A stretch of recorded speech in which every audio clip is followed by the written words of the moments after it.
ভুনা মশলা এবং টমেটো যখন কষানো হয়ে যায় তার মধ্যে দিয়ে দেয় সে গরম পানি।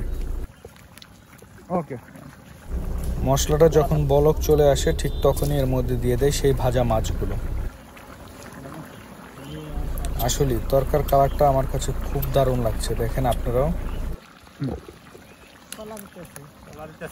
কলা দিতেছি মাছ বাজার ভিতর। এবার 5 মিনিট পরে দিয়ে দিল সেই কাঁচকলা ভাজা।